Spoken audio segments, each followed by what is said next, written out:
Do you ever feel like your words fall on deaf ears in tough conversations? Well, what if I told you the secret persuasion isn't just about pushing harder, but about pulling smarter?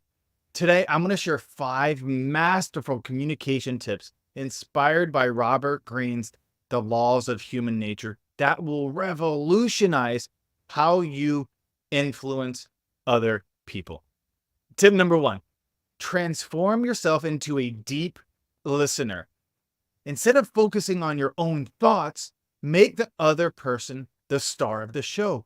Watch for nonverbal cues about topics they are passionate about. Guide the conversation there. Mirror their words and make them feel valued. Make them feel like you're actually listening to them. I once had a team member who I was coaching in a sales conversation, and he was so adamant on saying what he wanted to say next that he didn't listen to what I was saying. So I paused and I said, Can you repeat back what I just said? Because I feel like you weren't fully listening to the words I was saying." And he had no clue. And he actually even admitted, and kudos to him, that he was thinking too much. He was thinking about the next thing he was going to say. Don't be that person. So, for example, if you notice their eyes light up when they're discussing a particular project, say something like, "It sounds like the project is really meaningful to you. Tell me about what excites you most about it." Understand what feelings that project ignites inside of them. Then reflect back their key points, but filter it through your own experience. They'll feel heard and appreciated, making them more receptive to your ideas. But deep listening goes beyond just the words. Pay attention to their tone, their facial expressions, and then their body language. Are they leaning in or pulling away? Do they seem energized or drained? These subtle cues can help you navigate the conversation and build deeper rapport with them. Tip number 2: infect people with the proper mood. This is a big one. Mood are contagious. If you're relaxed and anticipating a good time, they will too. Adopt an attitude of acceptance. Use appropriate humor and make them laugh and smile. Give a gentle touch on the arm to build rapport. Picture this. You walk into a tense meeting with a warm smile and a friendly joke to start things off. Suddenly, the atmosphere shifts. People start to relax and laugh a little, even a slight giggle or smile from some of the participants. By setting the emotional tone, you prime them to be more open and collaborative. Remember, your expectations are communicated non-verbally, so always keep them positive. One powerful way to set the mood is through storytelling. Share a relatable anecdote or analogy that illustrates your point while eliciting a positive emotional response. Stories have a way of bypassing mental barriers and creating a shared experience. Tip 3: confirm their self-opinion. Work with people's egos, not against them. Frame your request around their autonomy, intelligence, and goodness. Remind them of what they've done for you to make them feel valued. Let's say you need a favor from a colleague. You could say, "I know how much you value efficiency, and I really admired how you streamlined our last project. I would love your insights on this new project proposal." By aligning your request with their self-image and expressing genuine appreciation, they'll be more motivated to help you.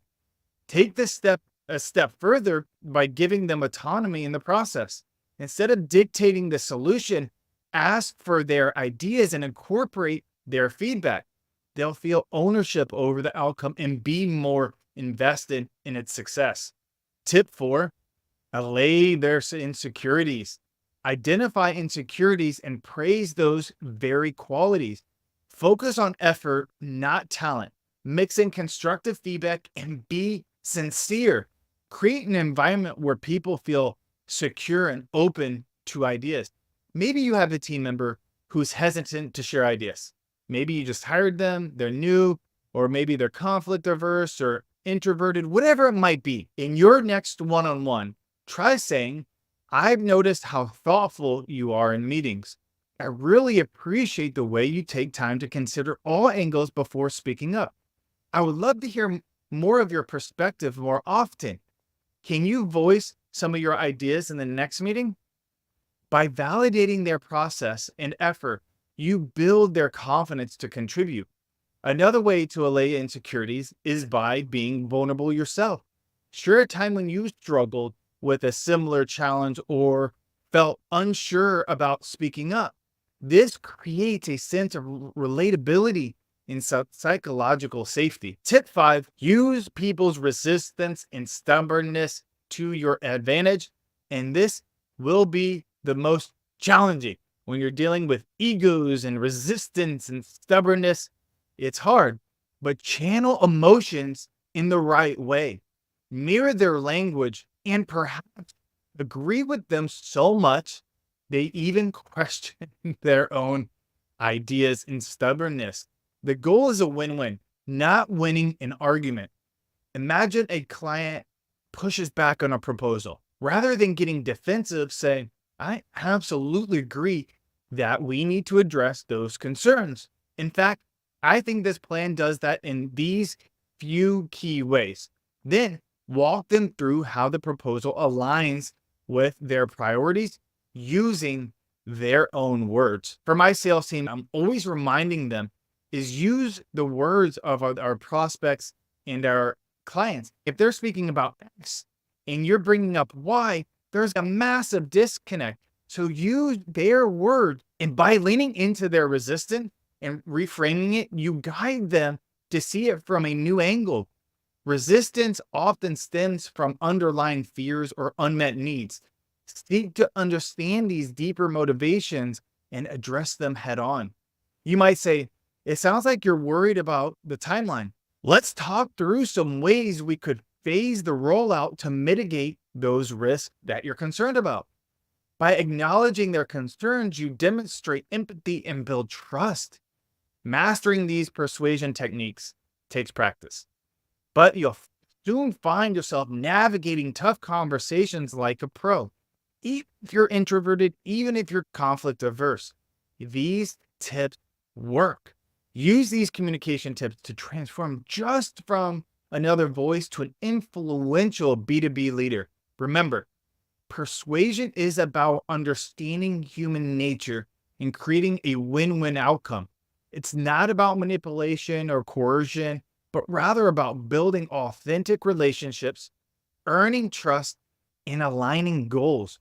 When you approach persuasion from a place of empathy and mutual benefit, you'll be amazed at the doors that open. If you found these tips helpful, check out the URL in the description for more in-depth strategies to elevate your business communication skills. And while you're there, join the Optimize Report. Every conversation is an opportunity to build a relationship, find common ground, and achieve amazing things together. Thanks for watching, and here's to your persuasive success.